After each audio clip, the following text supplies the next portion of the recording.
et toutes, puisse Allah subhanahu wa ta'ala accepter de nous cette modeste contribution. Alhamdulillah, donc on a pu se réunir, malheureusement pas dans les conditions qu'on aurait souhaité, mais Inch'Allah, il y en aura d'autres, bi'idhnillah. Mais en tout cas, un grand merci à l'organisation, à vous surtout, votre présence, votre engouement, votre motivation, Inch'Allah, pour étudier ensemble. Alors, je ne sais pas s'il y a des questions par rapport à ce qui a été dit. C'est vrai qu'on peut faire ça, ou alors on attend à la fin, on fait un échange, comme vous voulez.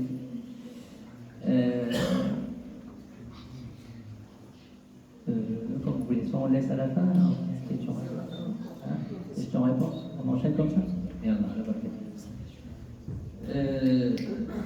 donc je disais que aborder ce sujet, walillah alhamd, qui est un sujet qui n'est pas anodin, qui n'est pas comme ça, on n'a pas voulu parler de Isa et de Maryam alayhim as-salam comme ça pour passer du temps, ou pour passer le temps.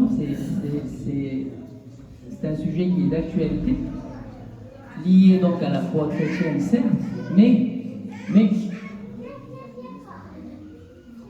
je ne sais pas s'il y en a qui veulent faire des conférences à côté, chacun veut parler, on ne peut pas la faire. Qu'est-ce que vous en pensez? Tu veux le micro? Oui, je te le passe. Non, parce que si on parle tous en même temps, ça sert strictement à rien. Sincèrement. Alors, je veux bien qu'on n'ait pas l'habitude de faire des cours ou des conférences, des choses comme ça, mais quand quelqu'un parle, le minimum, c'est d'écouter. Après, si on ne veut pas écouter, bon, ça c'est autre chose. On arrête là et puis salam alaikum. Qu'est-ce que vous en pensez?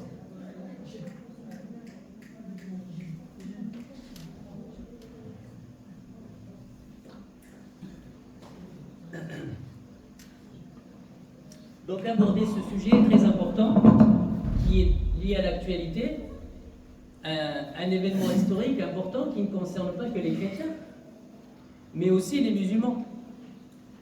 Et c'est un point d'accord et un point commun sur lequel on converge, on ne diverge pas. L'importance que l'on accorde à la personne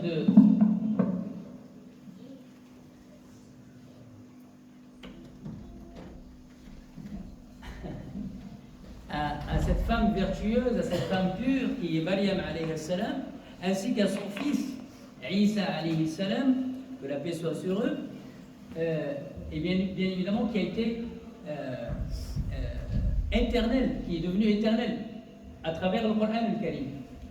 Le Saint-Coran, donc le livre saint, le livre béni, qui est le Coran al-Karim, qui aborde donc, qui relate une partie de la vie, des épisodes de la vie de Maryam, Marie, la pure, la Vierge. On reviendra sur la signification de son nom, l'étymologie, ainsi que de son fils, Isa ibn Maryam, alayhi assalam.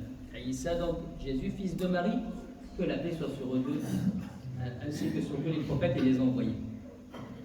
Pourquoi parler de ce sujet? Ça devrait être en introduction, pour ne pas croire une seconde que Isa alayhi salam, ça c'est le prophète des chrétiens, nous on n'a rien à voir avec. Ou Maryam, Marie, ça c'est une femme qui est sainte, qui est pure, qui est vierge, mais pour les chrétiens. Nous on n'a aucun lien avec elle. Bien au contraire, détrompez-vous. Bien au contraire, puisqu'il s'agit, ça fait partie de notre foi, de notre aqida, de notre dogme, que de croire en la pureté de Maryam alayhi salam et son élection divine. Inna Allah astafaki wa tahharaki wa astafaki. L'istifa, c'est l'élection, le choix de Dieu que Dieu a porté sur cette femme qui était encore enfant, mais Dieu subhanahu wa ta'ala l'a purifiée et elle est issue d'une famille qui est pure. C'est pour l'élever. C'est pour qu'elle porte en son sein son verbe, le verbe de Dieu subhanahu wa ta'ala, l'esprit de Dieu. Quand on dit l'esprit de Dieu, il y en a qui vont dire shirk, kufr, ruhullah, kalimatullah. la parole de Dieu, kun fayakun, cette naissance miraculeuse à laquelle nous croyons, l'Immaculée Conception qui est une croyance et un dogme chez les musulmans, aussi bien chez les chrétiens. Donc nous avons des points en commun. Le terrain d'entente il est beaucoup plus large que ce qu'il n'en paraît. Donc jouons sur ce terrain qui est tellement large également, et évitons et arrêtons de consacrer du temps et de perdre du temps dans les points de divergence. On a tellement de choses qui nous unissent, qui nous réunissent, qui font qu'on converge. Et très peu de choses en vérité. Au final, très peu de choses sur lesquelles on diverge. Je parle des musulmans et chrétiens. Après, entre musulmans c'est autre chose, et entre chrétiens aussi, on verra. Donc la place ou le statut de Isa alayhi salam, de Jésus, fils de Marie, et de sa mère, Marie la pure, la vierge, al-Batoul, on expliquera ce que c'est, dans l'islam et dans le Coran al-Karim. Toujours se rappeler, et ne pas oublier, n'est-ce pas, que le prophète Isa alayhi salam a un statut particulier. Il fait partie de ce qu'on appelle Ulul Azmi min ar-Rusul. Ça veut dire quoi? Ça veut dire que dans toute la famille des prophètes et des envoyés et des messagers, il fait partie des grands messagers. Il y en a 5. Ulul Azm min ar-Rusul. Les doués de fermeté. Ahlul Azm. Ulul Azm, parmi les messagers 5. Donc il y a Isa ibn Maryam. Il y a qui encore? Allah, on participe un petit peu. Zid. Ibrahim alayhi salam. J'ai entendu Moussa alayhi salam. Zid. Et Muhammad Rasulullah sallallahu alayhi wa sallam. Le dernier est Nouh. N'oubliez pas Nouh. Si vous oubliez Nouh, il n'y a rien de tout ça. Donc tout ça c'est une série de messagers. Un maillon. Une chaîne. Des maillons dans une chaîne ininterrompue, forte, à laquelle nous sommes fiers d'appartenir, à laquelle nous nous revendiquons. Nous nous revendiquons de cela. Ça nous rappelle un hadith du prophète sallallahu alayhi wa sallam, dans lequel il dit Ana awla an-nas bi'Isa ibn Maryam. Ana awla an-nas bi'Isa ibn Maryam. Fil oula wal akhirah. Je suis au nul n'est plus en droit de se réclamer de Isa ibn Maryam que moi-même. Que moi-même, Rasulullah, Muhammad sallallahu alayhi wa sallam, qui annonce qu'en vérité, il n'y a aucune différence entre son message et celui de Isa, de Jésus, fils de Marie. C'est la continuité. Il n'amène rien de nouveau. Et ça, c'est un message qui est fort et très important et qu'on doit rappeler. Surtout nous, musulmans, nous vivons au sein d'une majorité chrétienne, il faut l'admettre. Il faut l'admettre. Ana awla an-nas bi'Isa ibn Maryam. Fil oula wal akhirah. Je suis nul et n'a plus de droit sur Isa ibn Maryam, ici-bas et dans le-delà, que moi-même. Qalu kayfa ya Rasulallah. Ils lui ont demandé à Rasulallah, comment se fait-il? Qu'est-ce qui te fait dire cela? Kayfa dhalik? قال صلى الله عليه وسلم, il dit الأنبياء إخوة من علات. Il dit les prophètes sont des frères, sont des frères, des demi-frères. Même si le terme n'existe pas, on est obligé de dire demi-frère pour comprendre. Parce qu'en arabe, lorsqu'on dit allat, on comprend. Allat, ça veut dire quoi? Ça veut dire que le père est commun. Mais les mères ils sont issus de différentes mères. Leur père, il est commun, ils ont le même père. Ils n'ont pas les mêmes mères. Ça, c'est ce qu'on appelle en arabe allat. Ikhwatun li allat. Ça veut dire quoi? Ça veut dire qu'ils ont une base commune, des fondations communes, un socle commun. Ensuite, on va diverger sur la manière de pratiquer. Ça, c'est dans les détails. Quand on va dire la prière, la prière chrétienne, c'est pas la prière musulmane, c'est pas la prière chez les Yaouds, etc. Quand on va dire le jeûne, c'est pas le même chez les chrétiens, chez les juifs, chez les musulmans. Quand on va dire ceci, le pèlerinage, c'est pas le même. Mais il y a une base commune. D'accord? إخوة من علات وأمهاتهم شتى وأبوهم دينهم واحد فليس بيننا نبي ليس بيني وبينه نبي. Il dit entre moi et lui, il n'y a nul prophète. Vous vous rendez compte que entre Isa alayhi salam et le prophète Mohammed sallallahu alayhi wa sallam, le prophète Isa, le messager Isa, parce qu'on quand on dit Isa, c'est aussi un messager, alayhi salam, que la paix soit sur lui, ainsi que le dernier prophète Mohammed sallallahu alayhi wa sallam, il n'y a pas eu de prophétie, il y a eu une interruption, ce qu'on appelle al-fatra en arabe, al-fatra. Pas de révélation, pas de messager, pas de prophète, rien pendant à peu près environ combien de siècles? Environ 6 siècles à peu près. 6 siècles à peu près. Donc se rappeler combien le prophète Isa alayhi salam est respecté, vénéré. Alors le terme vénéré, attention, souvent quand on entend le terme vénéré, on pense à l'adoration. Non, vénéré ça veut dire respecter. Immense respect. Vénéré en français. Quand on dit vénérer, c'est pas que adorer. Il est reconnu et il est honoré en islam. Et ça, c'est quelque chose qu'il faut rappeler. Et alhamdulillah, si vous comptez le nombre de Isa dans le monde musulman, ben, il y en a plus que de Jésus dans le monde chrétien. Ça montre bien que il y a et donc on porte un amour, un attachement particulier aux prophètes de Dieu tous, à Isa alayhi salam aussi, et à Maryam, sa mère. Il est élevé au rang d'un être exceptionnel, un être spirituel et un être exceptionnel. Déjà par sa conception, entre guillemets, sa conception qui est particulière, qui est d'un autre ordre, qui va entrer dans la spiritualité, puisque il va être conçu, il va être créé d'une manière tout autre, à laquelle on n'est pas habitué, qu'on ne connaît pas. Justement, Allah a voulu ainsi pour montrer sa toute-puissance, pour montrer sa force, pour montrer son pouvoir, pour exhiber sa volonté. Kun fayakun, Allah qui fait les choses, subhanahu wa ta'ala. Parce que si on trouve la naissance de Isa étrange ou étonnante, ben dans ce cas-là, Adam alayhi salam, alors pourquoi tu ne trouves pas la création de Adam, le premier homme, pas Adam le fils de Mohammed, Adam le premier homme, le premier prophète, qui est encore plus étonnante, puisqu'Allah Azza wa Jalla va le créer de terre, d'argile. Il n'a ni père ni mère. Allah Ta'ala dit dans le Coran Karim, Inna mathala Isa inda Allahi ka mathali Adam, khalaqahu min turab. Inna mathala Isa inda Allah. Je vais vous séparer. On va faire ça. Qu'est-ce que vous en pensez? Yallah, vous êtes assez grand. Allah y battez-vous. Inna mathala Isa inda Allahi ka mathali Adam, khalaqahu min turab. L'exemple de Isa, l'exemple de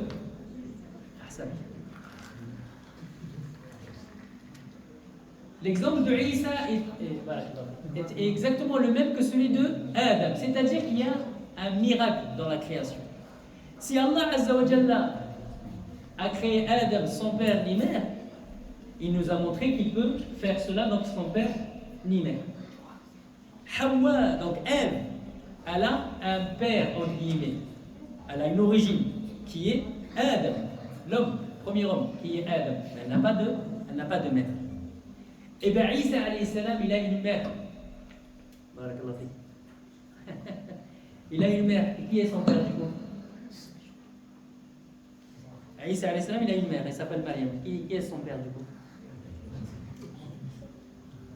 Isa, il a une mère qui s'appelle Maryam. Qui est son père? Isa, il a une mère qui s'appelle Maryam. Qui est son père? Il n'en a pas. Khalas, c'est un piège. Il n'en a pas. Comment ça, il n'en a pas? Il n'en a pas. Et tu le dis et en étant convaincu. Parce que Allah l'a voulu ainsi. C'est un miracle. Kun fayakun. Isa alayhi salam, il s'était mentionné dans le Coran Karim 36 fois. 36 fois. 25 par son nom. Son nom c'est Isa ibn Maryam. Isa. 25 fois dans le Coran. Vous imaginez? Ça, c'est un signal fort pour quiconque lit le Coran. Quiconque lit le Coran, parmi les chrétiens, ou parmi ceux qui ont baigné dans un environnement catholique ou chrétien, eh ben, ils vont trouver le nombre de fois où Isa ou Maryam sont mentionnés. Tout à l'heure, j'ai entendu Maryam une trentaine de fois. Vous imaginez? 30 fois dans tout le Coran, 36 fois Isa. Donc ça, c'est un signal fort. Si ça avait été un prophète quelconque, une fois, deux fois, ça suffit, c'est bon, on a parlé. Mais maintes fois. Donc ça montre qu'on a mis en exergue, et on a mis la lumière sur ce grand messager. Ce n'est pas pour rien, ce n'est pas anodin, parce qu'il a une mission, il a un rôle à jouer. Et il va le terminer à la fin des temps. Le retour de Isa alayhi salam, ça c'est quelque chose encore une fois qui est commun avec qui? Avec les chrétiens. Le retour de Isa alayhi salam, c'est pas que chez les chrétiens, les musulmans aussi, nous croyons aussi au retour de Isa alayhi salam. Par contre, qui sera l'un des grands signes de la fin des temps. Et il aura pour mission de rétablir l'ordre, la justice, et de mettre fin à l'emprise de l'Antéchrist sur terre. Donc vous imaginez ce qu'il va accomplir. Donc sa mission n'est pas terminée. Il est cité donc 36 fois, donc 25 fois par son nom, Isa ibn Maryam, et 11 fois par... Barakallah fik, 2, Inch'Allah. Vaut mieux deux qu'un.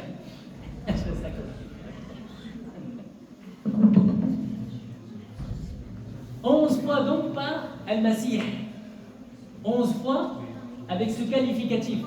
Al-Masih en arabe, le Messie, et on viendra aussi à l'étymologie. Maryam, ce nom qui n'est pas arabe. Ben oui, Maryam, c'est pas arabe. Si c'est un scoop pour vous, ben, si vous l'apprenez ce soir, ben, alhamdulillah. Mais sachez que c'est un nom qui n'est pas arabe. C'est un nom donc qui est hébreu. Qui signifie quoi? Qui signifie la servante de Dieu. Khadimatul Rabb bil arabiyya. Khadimatul Ilah. Khadimatul Rabb. Elle est au service de Dieu. C'est ça que signifie Maryam. Wa inni sammaytuha Maryam. Et je l'ai prénommée Maryam. Maryam bintu Imran. Marie, fille de Imran. Imran qui correspond chez les chrétiens à Joachim. Le prénom Joachim, c'est le nom d'un prophète. Roi Imran. Donc son père était prophète. L'époux de sa tante maternelle est un prophète, Zacharia. Son fils est un prophète, Isa. Elle donnera naissance à un prophète. Et son cousin du coup, ou plutôt son cousin, Yahya, est un prophète. Maryam al-Adra al-Batoul. Donc Marie, c'est la signification, c'est Khadimatul Rabb, la servante du Seigneur, la servante d'Allah. Al-Batoul, on dit aussi Al-Batoul, c'est celle qui est pure, vierge, celle qui ne s'est jamais mariée. Et c'est un prénom, malheureusement il n'est plus utilisé. Le Batoul, que ce soit dans le Maghreb ou ailleurs, on utilisait ce prénom. Parce qu'il est vieillot, maintenant c'est démodé, c'est quelque chose de noble. Ici seulement on revenait à ces prénoms, l'usage de ces beaux prénoms qui ont un sens profond. Comme celui de Al-Batoul, pour Maryam alayhi salam et pour Fatima. Fatima bint Muhammad sallallahu alayhi wa sallam, c'est ainsi qu'on l'a surnommée, Fatima al-Batoul, radiyallahu anha wa ardaha. À l'avènement de l'islam, il y avait de nombreux sujets de division au sein des différentes communautés chrétiennes. Alors les communautés chrétiennes, je vais vous citer des noms, il ne s'agit pas de le mémoriser, mais pour comprendre, pour savoir. Parce que quand on dit le monde chrétien ou les chrétiens, bon, si j'interroge un petit peu, on va me dire oui, je sais qu'il y a des catholiques, il y a des protestants, il y a des orthodoxes. Oh, ok. Ça, c'est 3 grandes branches. Il n'y a pas que ça. 3 grandes familles. Il n'y a pas que ça. Si vous saviez. C'est comme ceux qui, en islam, ils disent ouais, mais madhab, si, madhab, on est trop divisés. Bah, lisez un petit peu chez les chrétiens, vous allez voir la division. Et allez chez les juifs aussi, vous allez voir la division. Donc, des groupes, des sectes, des factions, appelez ça comme vous voulez, il y en a de partout. Il y a ce qu'on appelle les monophysites. Monophysites. Il y a les nestoriens. Et ce terme-là, rappelez-vous, retenez nestorien dans tout ce que je vais dire. Il y a les priscilliens. Il y a les ariens. Rapidement, monophysites, c'est ceux qui ne reconnaissent qu'une nature du Christ. Mono. Ça veut dire qu'il n'a qu'une seule nature. Et c'est la nature quoi? Divine. La nature quoi? Divine. Il n'y a qu'une seule nature. Les nestoriens. Le terme qui est proche en arabe, c'est quoi? Du nestorien. C'est Nasara. Nasara. Le Coran dit Nasara. Les nestoriens. Qu'est-ce qu'ils avaient de particulier? Les nestoriens, c'est une doctrine christologique par rapport au Christ, hérétique, qui affirme qu'il y a deux hypostases. Ça veut dire deux entités en Isa alayhi salam, en Jésus. L'une divine et l'autre humaine. Toi, t'as relu tes notes. L'autre, l'une divine et l'autre humaine. Vous avez vu? Ça, c'est les nestoriens. Très bien. On a les priscilliens, par exemple, qui, pour eux, les trois noms ou les trois entités de la Trinité, à savoir le Père, le Fils, le Saint-Esprit, pour eux, ils disent quoi? Et désignent une seule et même personne. Vous imaginez? Priscillien, d'où le prénom Priscilla. Vous connaissez Priscilla? C'est ça. Trois, le Père, le Fils et le Saint-Esprit, pour eux, les trois désignent le même, qui est Jésus. Il nous reste les ariens. Ariens. Aérus. Comme le Aérus, le médicament, il y en a qui connaissent. Arius, qui était un patriarche d'Alexandrie, l'Égypte, et qui croyait en la divinité ou le fait que Jésus est le Fils de Dieu. Que Jésus est le Fils de Dieu. Tout ça, bien évidemment, ce sont des égarements. Mais c'est juste pour vous montrer que, déjà, à l'avènement de l'islam, il y avait déjà toutes ces divisions. ذلك عيسى ابن مريم قول الحق الذي فيه يمترون. Voici Isa ibn Maryam, celui qui veut connaître Isa, fils de Marie, qui est sa nature, son identité, qui il est, etc., qu'il revienne au Coran, al-Qur'an al-Karim. Si les chrétiens lisent l'Ancien Testament et le Nouveau Testament qui forment la Bible, eh bien qu'ils lisent aussi le Dernier Testament, qui est le Qur'an al-Karim. C'est comme ça qu'il l'appelait Ahmad Dihlat, rahimahullah. Il disait the last testament, le Dernier Testament, c'est le Qur'an al-Karim. ذلك عيسى ابن مريم. Après avoir montré c'est quoi ses miracles, sa nature, etc., comme ça on met un terme à toute cette divergence et tous ces avis. Voici Isa ibn Maryam. Une parole unique et de vérité sur laquelle il n'y a point à discuter. قول الحق الذي فيه يمترون. يمترون المراء. Le fait d'être dans la polémique, dans le débat, et dans le non, tu as raison, tu as tort, non, c'est nous qui avons raison. Donc ils ont divergé sur ils se réclament tous de Jésus, de Isa ibn Maryam, de Jésus Christ, mais ils divergent donc du coup sur sa nature. Est-il fils de Dieu? Est-il Dieu lui-même? Quelle place et quel statut lui est accordé? Et le Coran al-Karim, ainsi que les hadiths, les paroles du prophète, sallallahu alayhi wa sallam, sont venus pour montrer, alors du coup, comment s'est retrouvé dans tout ça, dans ce marasme, dans ces méandres, dans cette forêt, comment trouver le chemin, comment trouver le bon sentier, c'est ça? Comment trouver son chemin, parce qu'il y a plusieurs sentiers, mais c'est pour le bon. Sinon tu vas te perdre.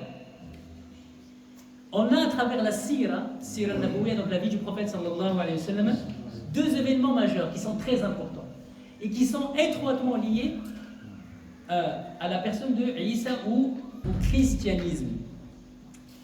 Le premier événement, que vous connaissez tous, et qui marqueront donc le destin du prophète Mohammed sallallahu alayhi wa sallam. Ça commence déjà avec, c'est le contact avec le monde chrétien ou avec le christianisme. Le premier événement, c'est déjà tout jeune, lorsqu'il a participé à une expédition, plutôt à un voyage, c'était plus un voyage commercial, à Cham, en Syrie. Il est parti, il a accompagné son oncle Abu Talib, alors qu'il était âgé d'une dizaine d'années, 10, 12 ans. Et cette rencontre avec un moine. Ça vous parle ou? Comment il s'appelait ce moine? Bahira. Il s'appelait Bahira. Ce moine qui était chrétien, nestorien, il a reconnu les signes de ce jeune enfant. Il a dit il a quelque chose de particulier. Qui est son père? Vous connaissez l'histoire. Qui est son père, etc. Il a dit je suis son père. Abu Talib. Il a dit je suis son père. Il a dit non, ce n'est pas possible. Cet enfant-là, son père ne peut pas être encore vivant. Il a dit oui, tu dis vrai. En vérité, je suis son oncle, je suis comme son père. Voilà. Tu n'es pas son père biologique. Tu es son père dans le sens, c'est toi qui l'as élevé, qui l'as éduqué, il n'y a pas de problème. Mais son père biologique, il ne l'a pas connu. Son père biologique ne l'a pas connu. Il lui dit, je vous ai remarqué, je vous ai vu de loin. Il y a un nuage qui vous a accompagné. Votre caravane est arrivée avec un nuage. Ce nuage-là ne vient n'accompagne que les prophètes. Et c'est pour ça que je vous ai accordé l'hospitalité. Jamais je vous ai invité. La première fois que je vous invite, il me dit tu dis vrai. Al-Muhim. Donc déjà le premier contact. Qu'est-ce qu'il dit Bahira à Abu Talib? Il le met en garde, il lui dit fais attention à cet enfant, prends bien soin de lui, prends-en bien soin car il deviendra prophète, le dernier prophète envoyé à l'humanité. Il a les signes, et d'ailleurs, montre-moi, il a voulu regarder le signe de la prophétie. Khatam al-Nubuwwa, qui est une force, qui est une excroissance en forme d'un œuf, un œuf de perdrix. Œuf de perdrix, une excroissance avec des poils. C'est ça le Khatam al-Nubuwwa. Il y en a qui entendent Khatam, ils croient que c'est un Khatam, un cachet. Il y a écrit prophète dessus. Non, c'est pas ça. Khatam al-Nubuwwa, c'est un signe de la prophétie qui est comme je vous ai décrit. Deuxième anecdote, deuxième événement majeur, ça commence à devenir intéressant, il ne faut pas partir. Deuxième événement majeur, c'est avec Waraqa ibn Nawfal. Alors, vous rappelez-vous, c'est très important d'étudier la sira et de retenir. Waraqa ibn Nawfal, qui est-ce? Qui est-ce Waraqa ibn Nawfal? Waraqa ibn Nawfal. Un érudit. C'est un érudit qui a étudié les anciennes écritures, qui cherchait la voie, qui a vu, il a remarqué que Quraysh étaient égarés. Il a dit non, moi jamais je vais me prosterner pour les statues, je ne connais pas ça. Je vais rester sur le culte du Dieu unique selon la religion d'Ibrahim et de nos ancêtres.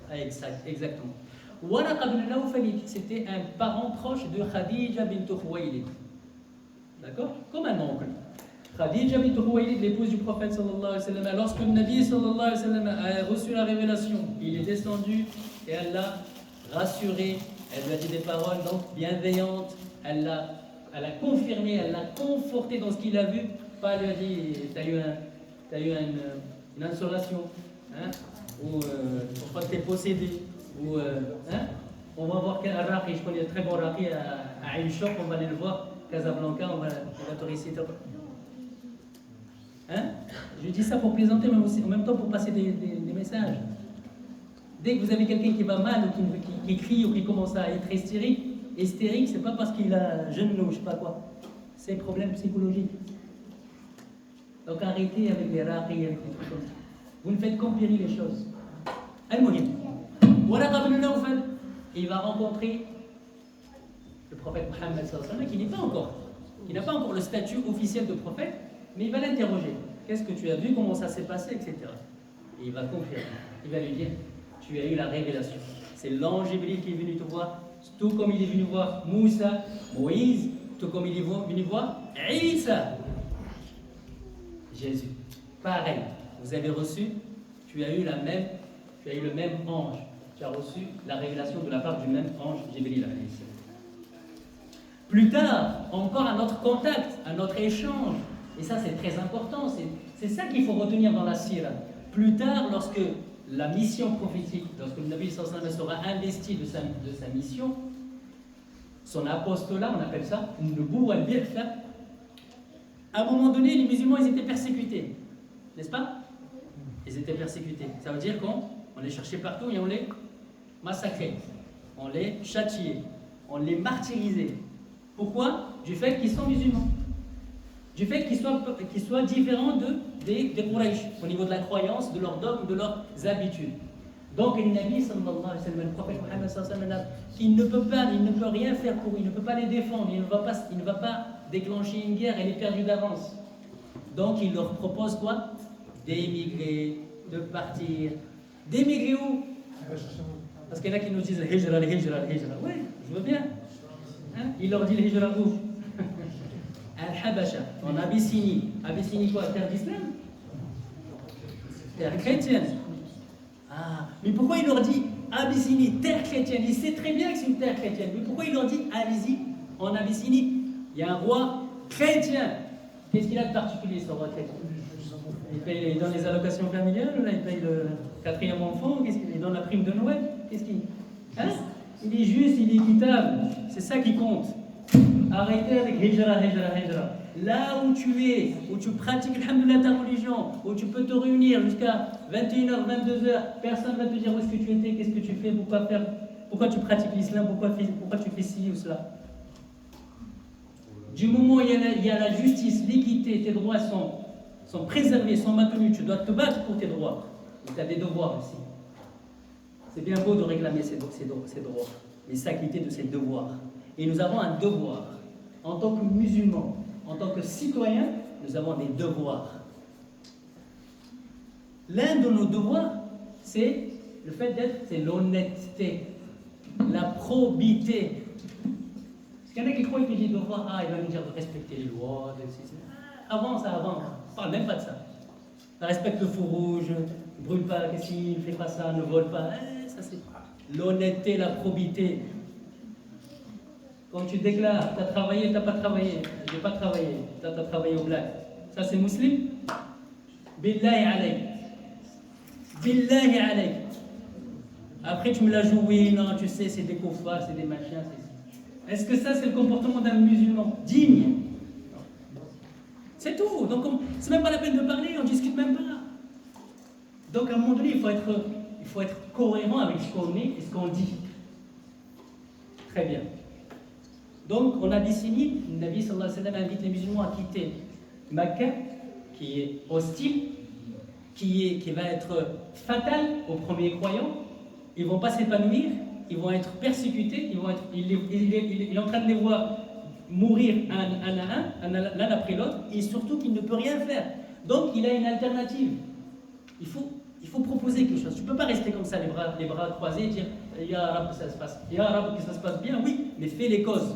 Parmi les causes qu'il a trouvées, c'est que la révélation, bien évidemment. Il y a une terre chrétienne, oui, un roi, mais qui est juste, équitable. Il va envoyer cette délégation. Il va envoyer donc une partie des musulmans qui vont aller vivre en Abyssinie. Le contact qu'il y a eu, regardez l'intelligence de Ja'far ibn Abi Talib. Ça aussi, radiyallahu anhu wa arda, Ja'far al-Tayyar, ça aussi, il faut qu'on soit inspiré de Sahaba. Masha'Allah. La perspicacité, l'intelligence, la sagacité. Le fait d'être sagace, c'est plus que tout, c'est plus que l'intelligence, ça veut dire être fin. Pas rusé, pas malin, hacha, non. Fin. Ça veut dire qu'il faut que tu saches quand tu parles, que tu saches, que tu maîtrises ce que tu es en train de dire. Tu as face à toi un roi qui est chrétien, fervent. Donc, tu ne vas pas quand il te dit lis-moi le Coran, dis-moi ce qui a été révélé à votre prophète. Tu ne vas pas lui amener le Baqara ou je ne sais pas quoi. Il lui parle de Maryam, la naissance de Isa. C'est ça. Voilà le message. Notre message et le vôtre, il est commun. Il est commun, il est unique. Il n'y a pas de différence entre ce qui vous a été révélé, ce qui nous a été révélé. C'est exactement la même chose. C'est pour ça qu'il a été ému. Il a été touché, ainsi que tous ceux qui étaient avec lui. Ils ont pleuré. Parce que ça leur parle. Dans le détail, vous avez le détail de la naissance de Isa ibn Maryam. La description de Maryam, ses qualités. C'est magnifique. C'est magnifique. Ils sont dans le vrai. Et jamais je vous les donnerai. Même contre une montagne en or, il dit. Vous m'emmenez de l'or comme une montagne, je ne vous les donne pas. Jamais de la vie. Ils sont chez moi, ils seront en sécurité le temps qu'ils voudront. Ils vont rester, vous savez combien de temps? Combien de temps? Ça aussi, c'est des détails. Il y en a qui te disent, ouais, le hijra. Combien de temps ils sont restés? 15 ans. 15 années. 15 ans. Ce n'est que à l'année de Khaybar. L'année Khaybar, c'est l'ancêtre de l'Hijr. Que Ja'far ibn Abi Talib al-Tayyar, radiyallahu anhu, le frère de Ali ibn Abi Talib, radiyallahu anhu jami'an, il est revenu, il a rejoint le prophète sallallahu alayhi wa sallam à Médine. Il est venu à Khaybar. Et tellement le Nabi sallallahu alayhi wa sallam a été réjoui, était heureux, il a dit, je ne sais pas. Lastu adri bi'ayyihuma afrah. Abi fathi Khaybar am bi qudumi Ja'far. Tellement je suis heureux et comblé, je ne sais pas, je veux exprimer ma joie, mais je ne sais pas par quel événement, quelle chose qui me fait le plus plaisir. Est-ce que c'est la venue de Ja'far ou la victoire à Khaybar? Et vous avez vu, il a fait un rime. Arabi, sallallahu alayhi wa sallam. Il aime le shi'r, il aime le rajaz.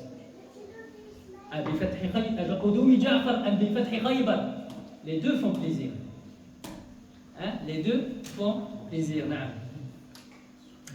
La délégation de Najran, des Yéménites chrétiens qui sont venus voir le prophète sallallahu alayhi wa sallam, en tout bien, tout honneur. Ils veulent juste écouter. Et le Nabi sallallahu alayhi wa sallam, il les reçoit marhaban. Il les reçoit où? Dans son palais?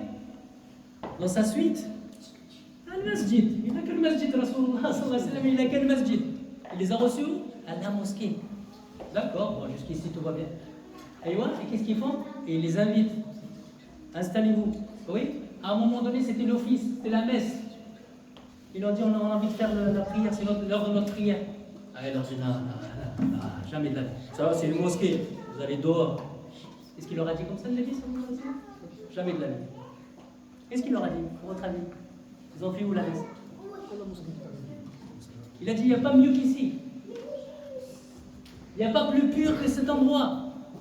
À votre aise. Nous, si on fait ça, Allah va me couper la tête. Si on invite les chrétiens un jour et c'est l'heure de leur prière, ils te disent, on a envie de faire juste un endroit. Non, pas ici. Là-bas. Une grande différence. Voilà la différence entre nous et Rasulullah sallallahu alayhi wa sallam. Qu'on prétend suivre, Zama. Qu'on prétend imiter. Hein? Qu'on prétend vouloir le prendre comme exemple et comme modèle. On est à des années-lumière. Je suis désolé mes frères et mes soeurs. Wallah, on est à des années-lumière de Rasulullah sallallahu alayhi wa sallam. Parce que ce comportement-là, jamais de la vie on l'aura. Aussi spontané. On aura toujours un petit truc de... Alors que Rasulullah sallallahu alayhi wa sallam, il n'a pas hésité une seconde. Ils lui ont dit, c'est l'heure de notre messe, notre prière, autrement dit, il leur a dit, bismillah, marhaban. Il n'y a aucun problème. Donc cette tolérance, cette délégation donc il y a eu un dialogue, il y a eu un respect mutuel, il y a eu une tolérance. Et c'est ça qu'il ne faut pas oublier. C'est justement ça. Peu importe les croyances, peu importe les convictions de chacun, mais réunissons-nous autour de ce qui est commun. Les choses sur lesquelles, encore une fois je le redis, on converge. Oublions nos divergences, quelles que ce soit musulman ou chrétien, ou entre musulmans aussi. Soyons plus forts que la divergence. Et ayons l'éthique de la divergence et du désaccord. Adabul ikhtilaf, ça c'est très important. Dans un hadith, parole prophétique, tradition du messager sallallahu alayhi wa sallam, il a dit Kamula min ar-rijali kathir. Il y a eu beaucoup d'hommes qui ont atteint la perfection. Il voulait parler des prophètes et des messagers. Je vous rassure, messieurs, j'en fais partie. Kamula min ar-rijali kathir. Oui, il y a eu beaucoup d'hommes qui ont atteint le degré de la perfection. Il parle des prophètes, des messagers, des prophètes, des envoyés, Anbiya, Ar-Rusul, Al-Awliya, As-Salihoun. Je ne sais pas où est-ce qu'on est mis. même pas si on y est. La ilaha illallah. Kamula min al-rijali kathir wa min al-nisa'i arba'a. Et parmi les femmes, désolé mesdames, 4 seulement ont atteint la perfection. Le top. Top 4 des femmes, c'est Maryam bint Imran, Marie, la fille de Imran alayhi salam. Asiya bint Muzah imra'atu Fir'aun, Asiya, la femme de Pharaon. Elle était pure, elle était pieuse. Son époux, peut-être c'était un dictateur, c'était un tyran, un mécréant, mais elle était pure, croyante. Khadija bint Khuwaylid, Khadija, l'épouse du prophète sallallahu alayhi wa sallam, et Fatima dans une version. Et dans une autre version, Aïcha. وفضل عائشة على النساء كفضل الثريد على الطعام. Aïcha bint al-Siddiq, al-Siddiqa bint al-Siddiq, la véridique, fille du véridique, radiyallahu anha wa ardaha.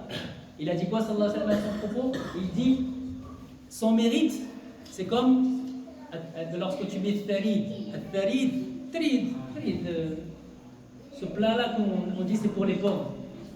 Ça c'était un plat de roi à l'époque. C'était un plat de sultan du temps du prophète sallallahu alayhi wa sallam. Le pain avec la sauce, la viande, d'accord. Tharid, al-tharid. Hein? Tharid.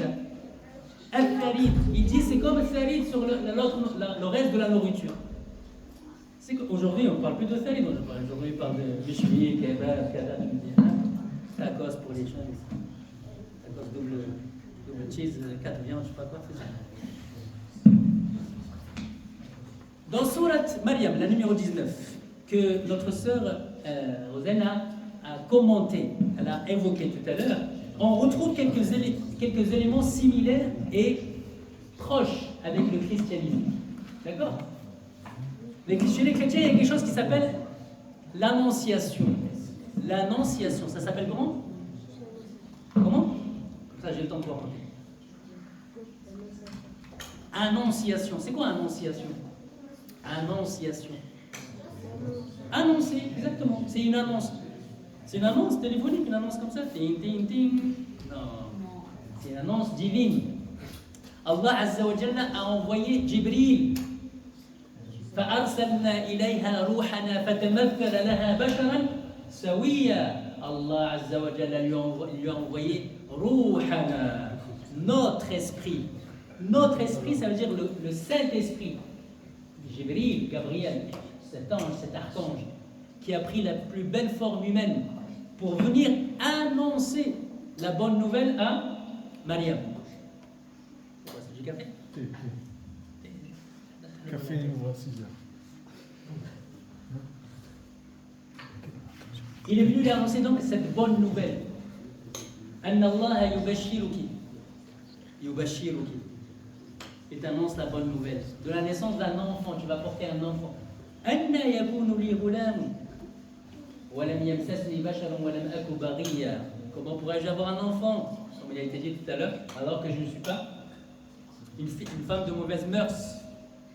Et je ne suis pas mariée, et encore moins une femme de mauvaise mœurs. Donc l'annonciation. 2, la venue de l'Esprit de Dieu, Jibril alayhi salam, on l'a dit.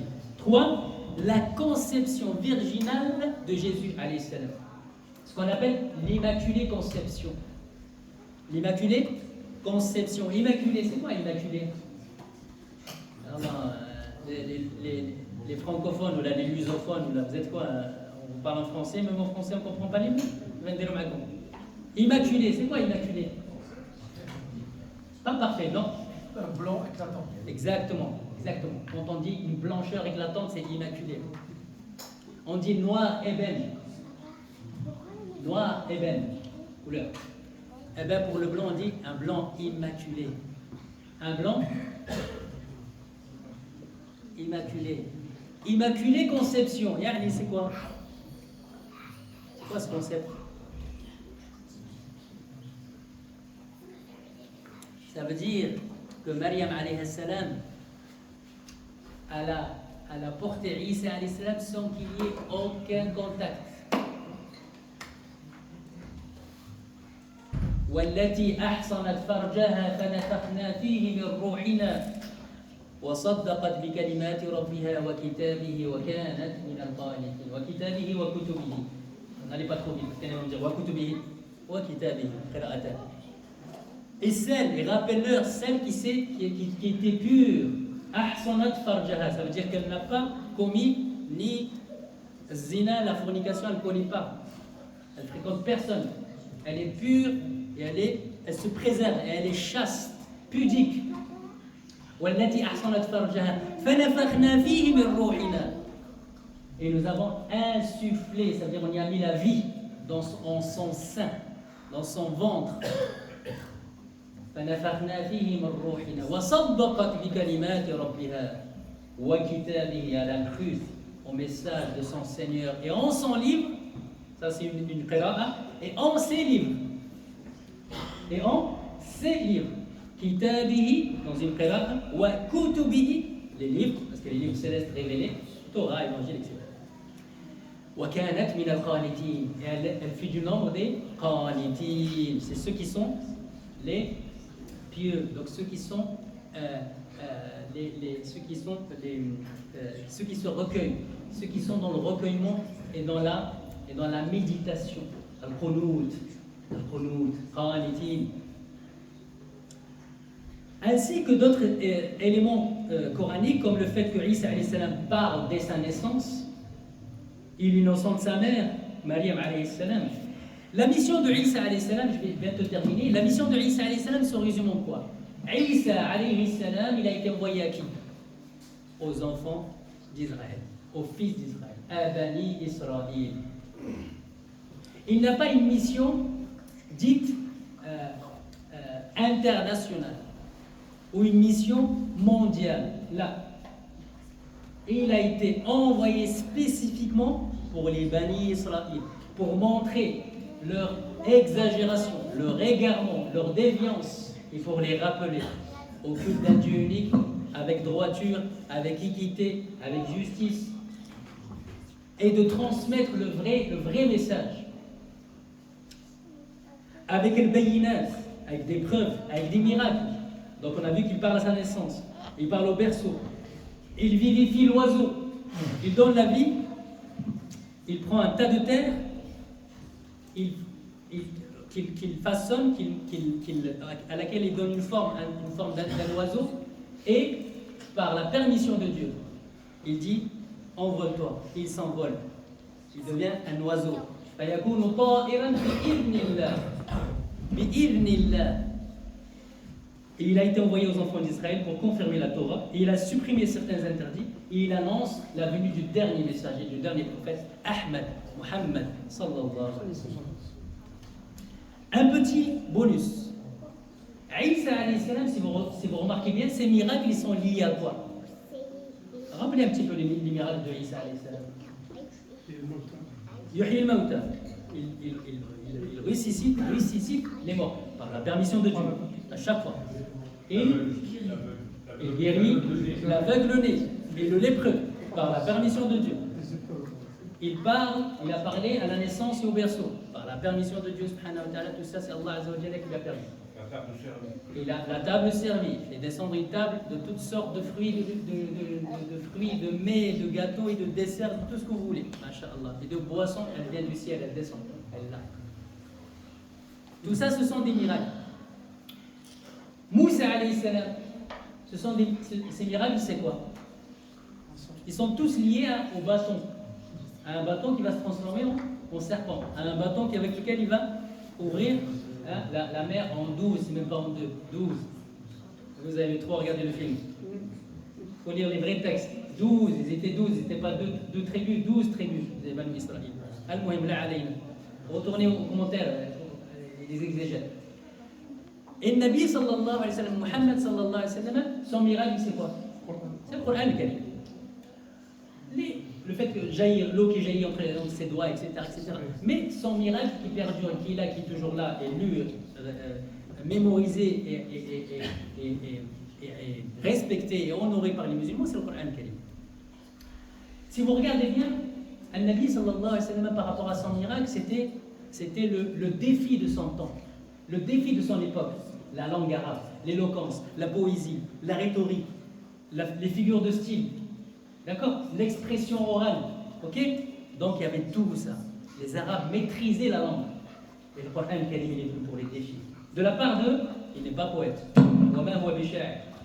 Il n'a pas reçu d'éducation. Il n'a pas été instruit dans le sens d'une éducation de connaissance, dans le sens savoir, science. Non, il n'a pas eu de professeur. Très bien. Donc il est là le miracle. Le fait de qualifier de Ommi, c'est une qualité. Ce n'est pas péjoratif. C'est qualificatif, c'est même élogieux en sa personne, sallallahu alayhi wa sallam. Ça, c'est le prophète Muhammad. Moussa alayhi salam, il vient à une époque où, qu'est-ce qui était en vogue?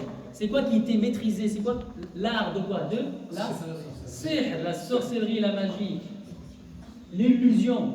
Donc il fallait un miracle. Cette fois-ci, c'est pas un miracle, c'est une vérité. Haqq. C'est pour ça que les sorciers, les magiciens de Pharaon, lorsqu'ils ont vu cela, ils ont compris que ce n'était pas de la magie. Ils savent ce que c'est que la magie. Ils savent ce que c'est que la sorcellerie. Ils maîtrisent cela. Mais lorsqu'ils ont vu le bâton se transformer en un vrai serpent, un vrai, c'est pas une illusion, ils se sont prosternés. Amanna li Rabbil Alamin. Amanna li Rabbi Moussa wa Haroun. Nous sommes croyants. Nous croyons au Dieu de Barab, Moussa et Haroun. Le prophète Isa alayhi salam, il est venu à une époque où c'était quoi? C'est quoi qui était en vogue? C'est quoi la discipline ou l'art qu'on maîtrisait? Tout ce qui est la médecine. Hein? Le don de guérisseur. Ok? Allah Azza wa Jalla l'a doté de ces miracles pour qu'il montre que la guérison, elle vient de Dieu. Shafi huwa Allah. Al-Muhyi huwa Allah. Al-Mumit huwa Allah. Al-Awwal wal-Akhir wal-Zahir wal-Batin huwa Allah subhanahu wa ta'ala. Et tout ce qu'il fait, c'est au nom de Dieu subhanahu wa ta'ala. Sa prédication, c'est l'unicité. N'adorer qu'un seul Dieu unique, c'est ce à quoi il a appelé. Craindre Dieu et lui obéir. Il a apporté la sagesse. Il a expliqué aux Banu Israël, aux enfants d'Israël, tous les points de divergence, tout sur quoi ils divergeaient, il leur montre. Voilà vos égarements, voilà là où vous avez failli. C'est ça que vous avez mal compris. Il leur montre là leur égarement. Sa fin sur terre, alors tout à l'heure j'ai entendu, il est mort, il n'est pas mort.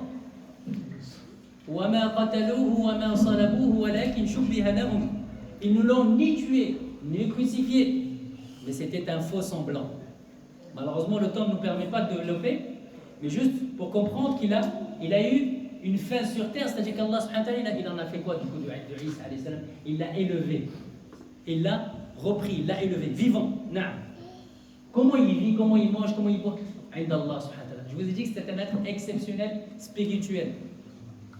Et comme il a eu une naissance miraculeuse, ben, sa vie, elle est miraculeuse. Tout, il est entouré de miracles et de spiritualité, Isa alayhi salam. C'est pour ça que sa fin sur terre, il va se heurter, il va être confronté à l'hostilité des Juifs et leur incrédulité et leur complot pour l'exterminer, pour le tuer, pour l'assassiner. Mais Allah subhanahu wa ta'ala, Dieu va le préserver. Il va le sauver, et il va l'élever, et il va le préserver. Il fait appel à ses auxiliaires, al-Hawariyoun, les apôtres. Il va maudire les Suédois, les Juifs. Il va les maudire. Pourquoi? Pas tous les Yahoud. Il va maudire les Juifs qui ont rusé, qui ont comploté pour l'assassiner, qui ont falsifié, qui ont altéré le message, le véritable message. Il va les maudire. Il va être sauvé par Dieu. Il n'a été ni tué ni crucifié, mais il a été élevé au ciel. Son rôle eschatologique, et je termine avec cela, son retour sur terre, c'est l'un des grands signes de la fin des temps. Il viendra pour rétablir l'ordre et la justice sur terre, et il tuera, il tuera l'antéchrist, il mettra fin à l'emprise de l'antéchrist sur le monde. Isa alayhi salam, il a divers noms dans le Coran Karim. Jésus, donc, Isa, il est cité dans 10 sourates différentes. Al-Masih, ça vient de Masaha. Masaha, ça veut dire oindre. ça veut dire aussi frotter, et ça veut dire mesurer. Mesurer. Misah, masaha, masaha, frotter. Et oindre, le fait qu'il soit oint, O-I-N-T, masah. Parce que toute personne sur laquelle il passait sa main, il la guérissait. Toute personne malade, dès qu'il passait juste sa main, il la guérissait. On dit aussi al-masih parce qu'il marchait pieds nus. Hafiya al-qadamayn. Alayhi salam. Kalimatun min Allah, Nabi, Rasul, Abdullah, alayhi salatu wassalam. بارك الله فيكم وجزاكم الله خيرا. معذرة على الإطالة.